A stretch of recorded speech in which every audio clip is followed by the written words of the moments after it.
اعوذ باللہ من الشیطان الرجیم، بسم اللہ الرحمن الرحیم۔ السلام علیکم، میں ہوں اظہر نیاز اور آج ہے 4 مئی۔ یا اللہ تیرا شکر کہ تو نے آج کا دن دکھایا۔ مولا کریم ہمارے آج کے دن کو گزشتہ کل سے بہتر کر دینا اور ہمارے آنے والے کل کو آج کے دن سے بہترین کر دینا۔ بہت سارے واقعات ہیں آج کے پروگرام میں، لیکن 2 کا ذکر میں خاص طور پر کرنا چاہتا ہوں۔ ایک ہے شوکت تھانوی کی وفات اور دوسرا ہے سلطان ٹیپو کی وفات۔ 4 مئی کو یہ دونوں ہماری دنیا سے رخصت ہوئے۔ شوکت تھانوی کے بارے میں جب آپ سنیں گے تو آپ ایسے انجوائے کریں گے کہ آپ کی آنکھوں میں آنسو ہوں گے اور لبوں پر مسکراہٹ ہوگی۔ شوکت تھانوی 64 کتابوں کے مصنف تھے، شاید زیادہ ہی ہوں، میرے خیال میں اتنی ہی۔ سلطان ٹیپو نے کہا، شیر کی 1 دن کی زندگی گیدڑ کی 100 سالہ زندگی سے بہتر ہے۔ یہ ایک ایسا جملہ ہے جو ہمارے گھروں میں لکھا ہوا ہونا چاہیے۔ سنتے ہیں پروگرام آج تاریخ کے آئینے۔ پیانو کی میٹھی دھنیں اور ٹیپو سلطان کی شہادت۔ بالکل، اور دنیا کے نقشے پر کھینچی گئیں وہ سامراجی لکیریں۔ ہاں، اور ساتھ ہی بر صغیر کے سب سے بڑے مزاح نگار کا ایک اداس کر دینے والا دن۔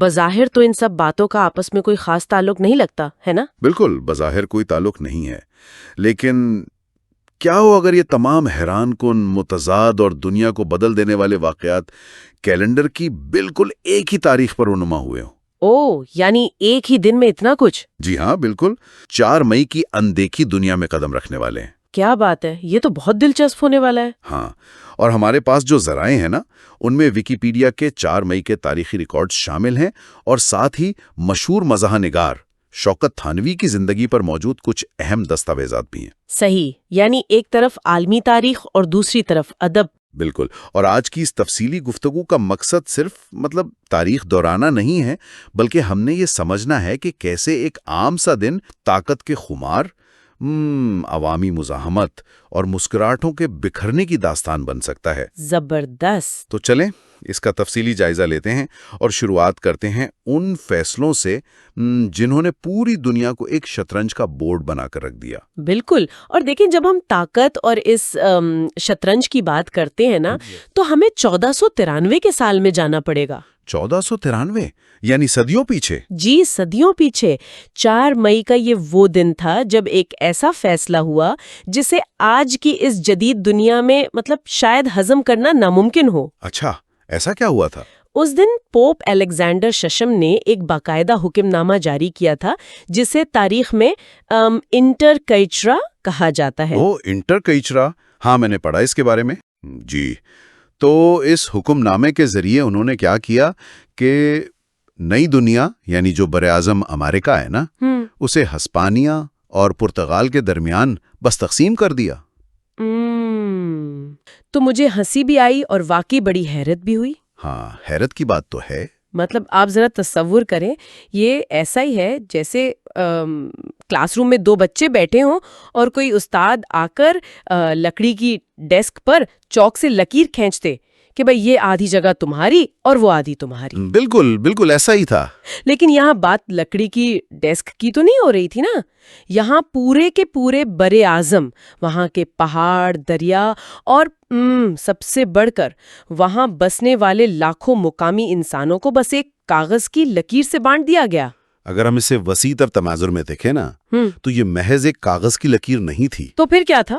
یہ اس دور کے جو سامراجی مائنڈ سیٹ تھا یا جو حاکمانہ سوچ تھی، اس کا بالکل نقطہ عروج تھا۔ صحیح۔ اس وقت کے یورپی حکمرانوں کے نزدیک ان مقامی آبادیوں کا تو کوئی وجود ہی نہیں تھا، ان کی کوئی مرضی یا حقوق مانے ہی نہیں جاتے تھے۔ یعنی وہ بس زمین کے ٹکڑے تھے ان کے لیے۔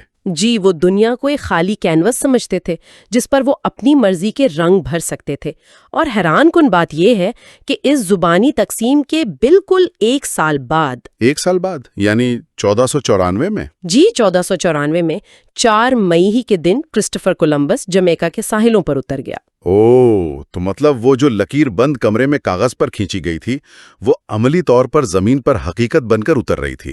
بالکل ایسا ہی ہے۔ لیکن یہ طاقت کا کھیل صرف 15ویں صدی میں تو ختم نہیں ہوا نا، کاغذ کی لکیروں سے بات آگے بڑھی اور پھر یہ لکیریں خون سے کھینچی جانے لگی۔ ہاں، بدقسمتی سے تاریخ یہی بتاتی ہے۔ اگر ہم 18ویں صدی کے اختتام کی طرف آئیں تو 1799 میں 4 مئی ہی کا دن تھا۔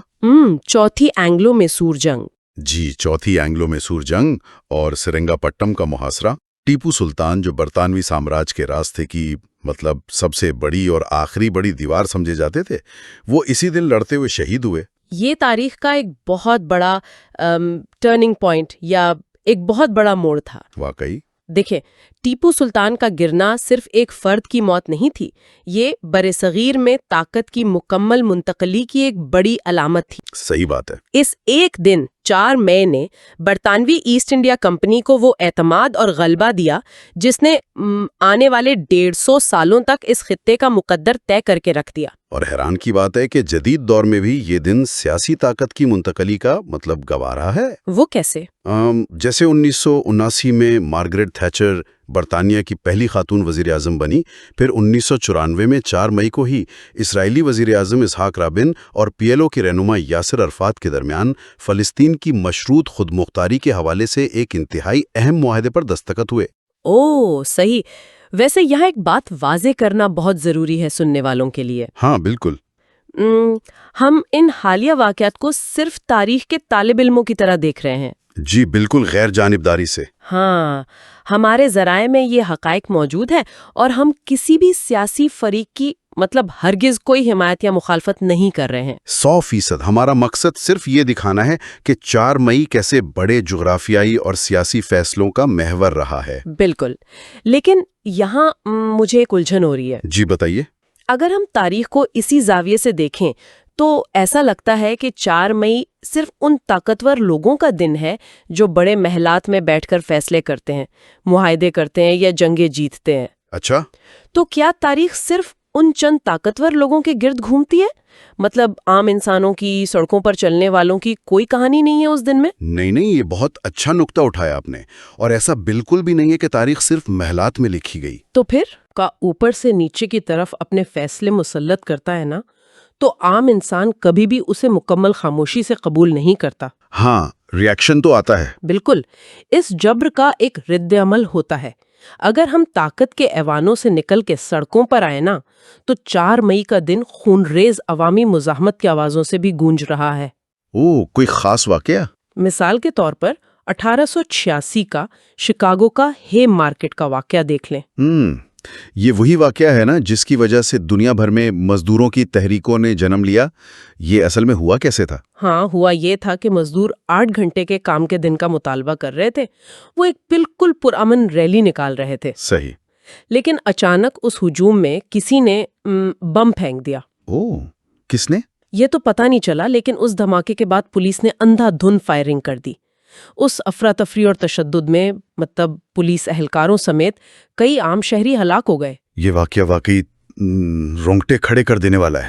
بالکل، اور اس ایک دن کے واقعے نے پوری دنیا کے مزدوروں کو یہ سوچنے پر مجبور کر دیا کہ ان کے حقوق انہیں پلیٹ میں رکھ کر تو نہیں ملیں گے، انہیں یہ حقوق چھیننے پڑیں گے۔ واقعی، اور یہ بات صرف مزدوروں تک نہیں رہی، یہ طلبہ تک بھی گئی۔ 1919 میں چین کے تیانن مین چوک میں 4 مئی موومنٹ یعنی 4 مئی کی تحریک کا آغاز ہوا۔ جی ہاں، چینی طلبہ کی تحریک۔ لیکن ایک منٹ، مجھے یہاں ایک چیز سمجھ نہیں آ رہی۔ میرے نوٹس میں لکھا ہے کہ یہ چینی طلبہ معاہدہ ورسائے کے خلاف احتجاج کر رہے تھے۔ جی بالکل۔ تو ورسائے کا معاہدہ تو پہلی جنگ عظیم کے بعد یورپ میں ہوا تھا نا، اس پر چین کے اندر طلبہ کیوں سڑکوں پہ نکل آئے؟ ان کا کیا لینا دینا؟ یہ وہ جگہ ہے جہاں تاریخ کی کڑیاں آپس میں ملتی ہیں۔ معاہدہ ورسائے بظاہر یورپ کا مسئلہ لگتا تھا، لیکن اس معاہدے کے تحت مغربی طاقتوں نے کیا کیا؟ انہوں نے چین کے کچھ علاقے جو پہلے جرمنی کے کنٹرول میں تھے، وہ واپس چین کو دینے کے بجائے سیدھا جاپان کے حوالے کر دیے۔ یعنی بندر بانٹ ہو رہی تھی۔ بالکل، اور چینی طلبہ کو جب یہ پتا چلا کہ ان کے ملک کی زمین کو یوں میز پر بیٹھ کر کسی اور کے حوالے کیا جا رہا ہے تو ان کا غصہ پھٹ پڑا۔ تو یہ اسی سامراجی مائنڈ سیٹ کے خلاف بغاوت تھی جس کا ذکر ہم نے پہلے پوپ کے حکم نامے میں کیا تھا؟ بالکل وہی سوچ تھی، اور بدقسمتی سے یہ جبر ہمیں بعد میں بھی نظر آتا ہے۔ 1970 میں دیکھ لیں، امریکہ کی کینٹ اسٹیٹ یونیورسٹی میں اوہایو نیشنل گارڈز نے ویتنام جنگ کے خلاف پرامن احتجاج کرنے والے 69 طلباء پر فائرنگ کر دی۔ او خدا! جی، 4 طلباء مارے گئے اور 9 زخمی ہوئے۔ یہ سب سن کر ایک عجیب سی گھٹن کا احساس ہوتا ہے انسان کو۔ واقعی 4 مئی کا دن بار بار بندوق کی گولیوں، آنسو گیس اور چھن جانے والے حقوق کی کہانی سنا رہا ہے۔ بالکل تلخ حقائق ہے۔ لیکن اور یہ وہ مقام ہے جہاں یہ دن مجھے سب سے زیادہ پرا اسرار لگتا ہے۔ بالکل اسی تاریخ کو، جب دنیا میں اتنا کچھ تلخ ہو رہا تھا، ہاں، ہم فنون لطیفہ یعنی آرٹ اور کلچر کی دنیا میں کچھ انتہائی خوبصورت تخلیقات کو جنم لیتے ہوئے دیکھتے ہیں۔ بالکل، اور یہ تضاد انسانی تاریخ کا میری نظر میں سب سے دلچسپ پہلو ہے۔ آپ ذرا ان حقائق کو دیکھیں۔ 1655 میں بارچولومیو کرسٹوفوری پیدا ہوئے۔ اب نام سن کر شاید کچھ لوگ نہ پہچانے، لیکن یہ وہ شخص ہیں جنہوں نے پیانو ایجاد کیا۔ کمال کی بات ہے۔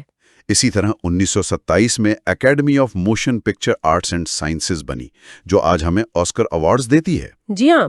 1953 میں ارنسٹ ہیمنگ وے کو ان کے مشہور novel The Old Man and the Sea پر پولیٹزر انعام ملا، جو ایک بوڑھے انسان کی ہار نہ ماننے کی کہانی ہے۔ زبردست ناول ہے وہ۔ اور پھر 1961 میں 4 مئی ہی کو موسیقی کے پہلے گریمی ایوارڈز کا میلہ سجا۔ تو اس سب کا اصل مطلب کیا ہے؟ مطلب میں یہ سوچ رہا ہوں کہ ایک طرف کینٹ اسٹیٹ کی گولیاں اور دوسری طرف پیانو کے سر، ان کا آپس میں کیا جوڑ ہے؟ جوڑ یہ ہے کہ یہ دونوں انسانی جذبات کے اظہار کے 2 انتہائی مختلف طریقے ہیں۔ صحیح۔ یہاں جو بات سب سے زیادہ حیران کن ہے نا، وہ پیانو کی ایجاد کا اصل مقصد ہے۔ اچھا، وہ کیا تھا؟ کرسٹوفوری سے پہلے جو ساز بجایا جاتا تھا، جسے ہر سی کارڈ کہتے ہیں، اس کی آواز بس ایک ہی سطح پر رہتی تھی۔ یعنی اس میں ویریشن نہیں تھی؟ بالکل نہیں۔ اسے بجانے والا اپنی مرضی سے آواز کو دھیما یا اونچا نہیں کر سکتا تھا۔ کرسٹوفوری نے جو ساز بنایا، اس میں یہ صلاحیت تھی کہ اسے نرمی سے بھی بجایا جا سکتا تھا، جسے اطالوی زبان میں پیانو کہتے ہیں۔ اوہ اچھا۔ جی، اور اسے زور سے بھی بجایا جا سکتا تھا، جسے فوٹے کہا جاتا ہے۔ اس ایک ایجاد نے انسان کو اپنے اندر کے دکھ، غصے اور خوشی کو موسیقی کے ذریعے دنیا تک پہنچانے کا ایک نیا اور طاقتور ذریعہ دے دیا۔ مجھے آپ کی بات سمجھ آ رہی ہے، اور یہ سننے میں بڑی شاعرانہ اور خوبصورت بحث لگتی ہے کہ آرٹ جبر کا جواب ہے۔ بالکل ہے۔ لیکن اگر ہم تھوڑا حقیقت پسندانہ ہو کر سوچیں تو کیا ایسا واقعی ہوتا ہے؟ آپ کا کیا مطلب ہے؟ میرا مطلب ہے، آپ نے خود کہا کہ ٹیپو سلطان کی شہادت سے انگریزوں کو بر صغیر پر 150 سال کی حکمرانی مل گئی، انہوں نے نسلیں بدل کر رکھ دیں۔ جی، میں نے کہا تھا۔ تو کیا واقعی ایک کتاب، ایک ناول یا پیانو کی کوئی دھن اس زمینی اور عسکری طاقت کا مقابلہ کر سکتی ہے؟ کیا آرٹ واقعی طاقت سے زیادہ دیرپا ہے؟ یہ ایک بہت ہی بنیادی اور زبردست سوال ہے۔ دیکھیں، یہ سچ ہے کہ سیاسی یا عسکری طاقت زمین پر قبضہ کرتی ہے، لکیریں کھینچتی ہے اور جسموں کو غلام بناتی ہے۔ ہاں، بالکل بناتی ہے۔ اور اس کے اثرات صدیوں تک محسوس کیے جاتے ہیں، جیسے ہمارے بر صغیر کی غلامی۔ لیکن طاقت کا مسئلہ یہ ہے کہ وہ وقت کے ساتھ اپنی شکل بدل لیتی ہے یا ختم ہو جاتی ہے۔ سلطنتیں ٹوٹ جاتی ہیں۔ یہ بات تو ہے۔ لیکن انسان جب اس جبر کے دور سے گزر رہا ہوتا ہے تو اس کی روح، اس کی انسانیت کو زندہ کون رکھتا ہے؟ کون رکھتا ہے؟ آرٹ، ادب اور موسیقی بندوق کی گولی جسم کو چھلنی کر سکتی ہے، لیکن پیانو کی دھن یا کوئی مزاحیہ تحریر اس زخم پر مرہم کا کام کرتی ہے۔ واہ! طاقت فیصلہ کرتی ہے کہ انسان کہاں رہے گا، لیکن آرٹ فیصلہ کرتا ہے کہ وہ انسان اندر سے کیسا محسوس کرے گا۔ زبردست۔ طاقت فیصلہ کرتی ہے کہ انسان کہاں رہے گا، اور آرٹ فیصلہ کرتا ہے کہ وہ کیسا محسوس کرے گا۔ یہ بات تو سیدھی دل پر جا کر لگی ہے۔ شکریہ۔ اور اسی احساس اور اسی مرہم کی بات کو اگر ہم عالمی منظر نامے سے سمیٹ کر اپنے بر صغیر کی طرف لائیں نا، تو کہانی بالکل مکمل ہو جاتی ہے۔ جی بالکل۔ کیونکہ 4 مئی کے دن ہم نے نہ صرف جنگیں اور فنون لطیفہ کی بنیادیں دیکھیں، بلکہ اسی دن 1963 میں ایک ایسی شخصیت ہم سے بچھڑ گئی جو اس خطے کے لوگوں کے لیے ایک بہت بڑی ڈھال تھی۔ آپ شوکت تھانوی کی بات کر رہے ہیں؟ جی بالکل، میں بات کر رہا ہوں شوکت تھانوی کی۔ بر صغیر کا وہ نام جس نے تاریخ کے انتہائی کٹھن اور ہولناک دور میں ایک پوری قوم کو مسکرانے کا ہنر سکھایا۔ بے شک شوکت تھانوی کی پیدائش 2 فروری 1904 کو متھرا کے مقام ورنداون میں ہوئی۔ ان کا اصل نام محمد عمر تھا، تخلص شوکت رکھا، اور چونکہ ان کے خاندان کا تعلق تھانہ بھون سے تھا نا۔ اچھا، اس لیے تھانوی؟ جی، اس لیے وہ شوکت تھانوی کے نام سے تاریخ میں امر ہو گئے۔ لیکن ان کی زندگی کا ایک پہلو ہے جس نے مجھے سب سے زیادہ حیران کیا ہے۔ وہ کیا؟ یہاں بات واقعی بہت دلچسپ ہو جاتی ہے۔ مجھے معلوم ہوا کہ ان کے والد محکمہ پولیس میں تھے۔ جی بالکل تھے۔ اور صرف عام ملازم نہیں، بلکہ ترقی کرتے کرتے انسپیکٹر جنرل پولیس یعنی IG کے عہدے تک پہنچے۔ اچھا خاصا روب والا عہدہ ہے۔ بالکل۔ اب آپ ذرا خود سوچیں، پولیس کا محکمہ جہاں دن رات دشتی، سختی، جرم اور بڑے کڑے نظم و ضبط سے واسطہ پڑتا ہے، اس ماحول اور اس گھرانے سے برِ صغیر کا سب سے بڑا مزاح نگار کیسے پیدا ہو گیا؟ یہ تضاد تو میری سمجھ سے بالکل باہر ہے۔ بظاہر تو یہ ایک بہت بڑا تضاد لگتا ہے، لیکن اگر ہم ان کے بچپن اور لڑکپن کے سفر کا کھوج لگائیں نا، تو یہ گتھی سلجھ جاتی ہے۔ اچھا، وہ کیسے؟ پولیس کی ملازمت کا ایک پہلو یہ بھی ہوتا ہے کہ تبادلے بہت ہوتے ہیں۔ ان کے خاندان کو بھی ایک شہر سے دوسرے شہر مسلسل منتقل ہونا پڑا۔ ہاں، یہ تو پولیس کی نوکری کا حصہ ہے۔ بھوپال، لکھنؤ، علی گڑھ، یہ مسلسل سفر ان کے لیے ایک کھلی کتاب بن گیا۔ انہوں نے کسی ایک مخصوص ماحول میں قید رہنے کے بجائے مختلف ثقافتوں، زبانوں اور لوگوں کے عجیب و غریب رویوں کو بہت قریب سے دیکھا۔ صحیح۔ اور دوسری اہم بات یہ ہوئی کہ والد کی ملازمت کی نوعیت اور حالات کی وجہ سے ان کی باقاعدہ تعلیم ادھوری رہ گئی۔ انہیں بڑی کم عمری میں ہی معاش یعنی روزگار کی فکر کرنی پڑی۔ اور میرے خیال میں وہ جو تعلیم کا ادھورا رہنا تھا نا، اس نے انہیں بند کمرے اور کتابی دنیا سے نکال کر سڑکوں، بازاروں اور عام انسانوں کے درمیان لا کھڑا کیا۔ 100% درست۔ وہ صحافت کی طرف آ گئے۔ انہوں نے ہمدم، ہمت اور سب سے بڑھ کر ہفتہ روزہ سرپنچ جیسے اخبارات میں کام کیا۔ جی، سرپنچ نے تو انہیں بہت نام دیا۔ بالکل، سرپنچ نے تو انہیں باقاعدہ ایک مزاح نگار کی پہچان دی۔ ان کے مضامین جیسے سودیشی ریل اور سودیشی ڈاک، مطلب یہ تو آج بھی پڑھے جائیں تو انسان اپنی ہنسی نہیں روک سکتا۔ بالکل۔ دیکھیں، جب آپ عملی زندگی میں دھکے کھاتے ہیں نا، تو آپ کا مشاہدہ لیبارٹری کے کسی سائنسدان سے بھی زیادہ تیز ہو جاتا ہے۔ کیا بات ہے! شوکت تھانوی نے معاشرے کی منافقتوں، کھوکھلے پن اور چھوٹی چھوٹی کمزوریوں کو اس طرح دیکھا جیسے کوئی ایکس رے مشین دیکھتی ہے۔ واہ، ایکس رے مشین، زبردست تشبیہ ہے۔ لیکن انہوں نے اس پر غصہ کرنے یا رونے کی بجائے اسے طنز و مزاح کی چاشنی میں لپیٹ کر پیش کیا۔ پولیس کے گھرانے کے نظم و ضبط نے انہیں یہ سکھایا کہ روزانہ باقاعدگی سے لکھنا کیسے ہے، اور گلی کوچوں کے مشاہدے نے انہیں یہ سکھایا کہ لکھنا کیا ہے۔ کوئی وقتی طور پر ہنسانے والے مضمون نگار تو نہیں تھے، بالکل بھی نہیں۔ وہ ایک مکمل صحافی، ناول نگار، ڈرامہ نگار اور مطلب یہاں تک کہ شاعر بھی تھے۔ ذرائع بتاتے ہیں کہ ان کی کم از کم 64 کتابیں شائع ہوئیں۔ 64 کتابیں؟ یہ کوئی معمولی بات نہیں ہے۔ بالکل، ریڈیو پاکستان پر ان کا کردار قاضی جی تو لوگوں کے ذہنوں میں بالکل نقش ہو گیا، اور ان کی ایک کتاب ہے شیش محل۔ اس کتاب کا تصوری کمال ہے۔ جی، میں نے پڑھی ہے۔ انہوں نے 112 مشہور ادیبوں اور شاعروں کے خاکے لکھے۔ آج کل جس طرح سٹینڈ اپ کامیڈی میں روسٹ کیا جاتا ہے نا، یہ اس کی ایک انتہائی شائستہ، ادبی اور مشکل شکل تھی۔ بالکل صحیح کہا آپ نے۔ کسی کی خامیوں اور خوبیوں کو اس طرح بیان کرنا کہ اسے برا بھی نہ لگے اور سچ بھی واضح ہو جائے، یہ کوئی بچوں کا کھیل نہیں ہے۔ اس سے ایک اہم سوال پیدا ہوتا ہے، اور یہ سوال ہمیں بحیثیت معاشرہ خود سے ضرور پوچھنا چاہیے۔ کون سا سوال؟ کیا ہم مزاح کو اتنی سنجیدگی سے لیتے ہیں جتنا اسے لینا چاہیے؟ نہیں، میرا نہیں خیال۔ ہمارے ہاں اکثر طنز و مزاح کو ادب کی کوئی بہت ہی نچلے درجے کی یا غیر سنجیدہ صنف سمجھا جاتا ہے۔ ہم سمجھتے ہیں کہ جو شخص ہنسا رہا ہے وہ شاید کوئی بہت گہری بات کر ہی نہیں سکتا۔ ہاں، ایک عمومی تاثر یہی ہے۔ لیکن شوکت تھانوی کی زندگی ہمیں بالکل الٹ سبق دیتی ہے۔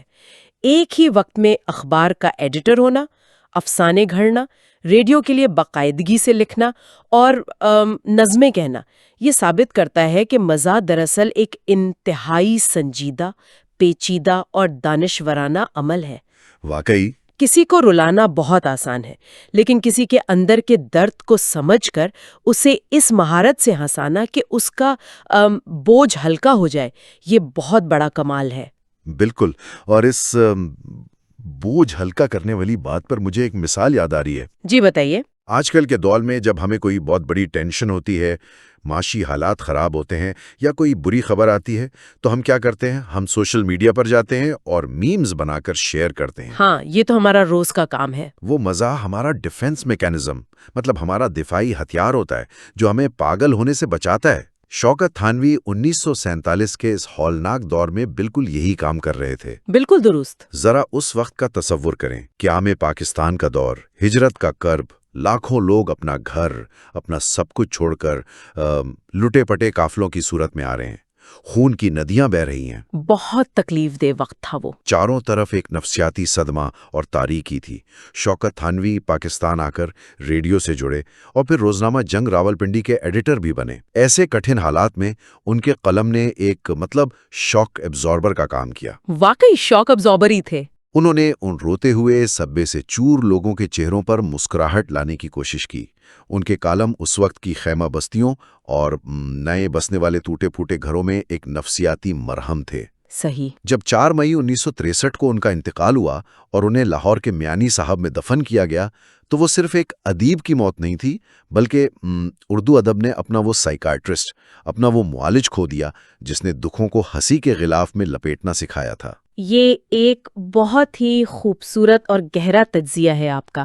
مزاح واقعی معاشرے کے بقا کے لیے ایک لائف لائن ہوتا ہے۔ بالکل۔ دیکھیں، جب دو لوگ جو آپس میں شدید اختلافات رکھتے ہوں کسی ایک چٹکلے یا تحریر پر اکٹھے ہنس پڑتے ہیں نا، تو ان کے درمیان کی دوریاں ایک لمحے کے لیے ہی صحیح لیکن ختم ضرور ہو جاتی ہیں۔ ایسا ہی ہے۔ شوکت تھانوی نے اس منقسم اور ٹوٹے ہوئے معاشرے کو اپنی تحریروں سے جوڑے رکھنے کا ایک عظیم کام کیا۔ اس نے ہمارے سامنے حیرتوں کے کئی در کھول دیے ہیں۔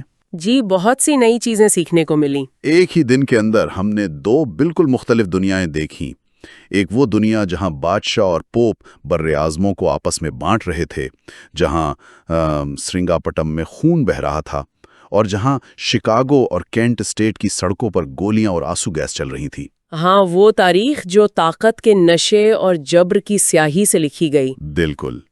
لیکن پھر بالکل اسی تاریخ کے دوسرے رخ پر ہم نے انسانی روح کی ملائمیت اور خوبصورتی کو بھی ابھرتے دیکھا۔ پیانو کی وہ دھنیں جو آج بھی دلوں کو چھوتی ہیں، ہیمنگوے کی وہ تحریریں جو ہار نہ ماننے کا سبق دیتی ہیں، گریمی اور آسکر کی صورت میں فنون لطیفہ کا جشن، اور سب سے بڑھ کر شوکت تھانوی کی صورت میں بکھرتے ہوئے معاشرے کو ہنسانے والا مسیحا۔ کیا بات ہے! یہ سب ہمیں یاد دلاتا ہے کہ زندگی صرف سیاست، جنگوں اور تلخیوں کا نام تو نہیں ہے۔ بالکل نہیں۔ جس وقت کچھ لوگ اقتدار بچانے یا چھیننے کے لیے دنیا کو آگ میں جھونک رہے ہوتے ہیں نا، عین اسی وقت کچھ دوسرے لوگ کسی خاموش کونے میں بیٹھ کر کوئی ساز ایجاد کر رہے ہوتے ہیں، واہ!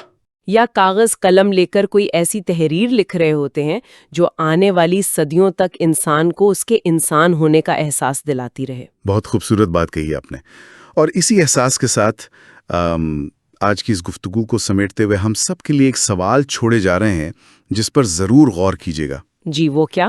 آج کے اس ڈیجیٹل دور میں ہم سب معلومات کے ایک نہ ختم ہونے والے سیلاب یعنی انفارمیشن اوورلوڈ کا شکار ہیں۔ یہ تو ایک تلخ حقیقت ہے۔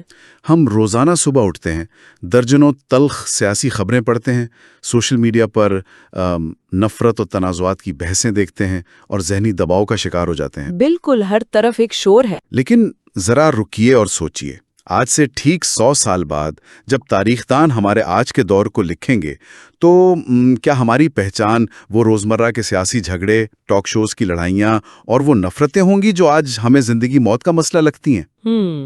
سوچنے کی بات ہے۔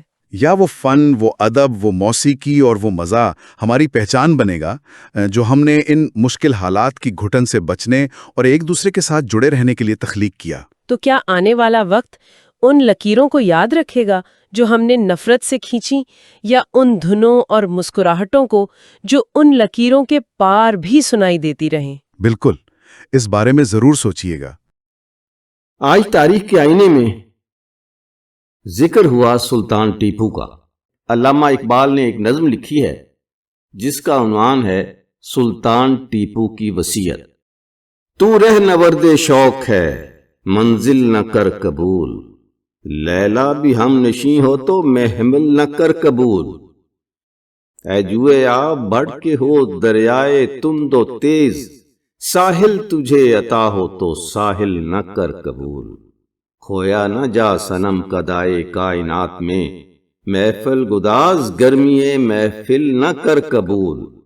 صبح ازل یہ مجھ سے کہا جبرائیل نے، جو عقل کا غلام ہو وہ دل نہ کر قبول۔ باطل دوئی پسند ہے حق لا شریک ہے، شرکت میں آن آئے حق و باطل نہ کر قبول۔ تو رہ نورد شوق ہے منزل نہ کر قبول۔ اظہر نیاز کو اجازت دیجیے، زندگی رہی تو کل ملاقات ہوگی۔ اللہ تعالیٰ آپ کو آسانیاں عطا فرمائے اور آسانیاں تقسیم کرنے کی توفیق عطا فرمائے۔ اللہ حافظ۔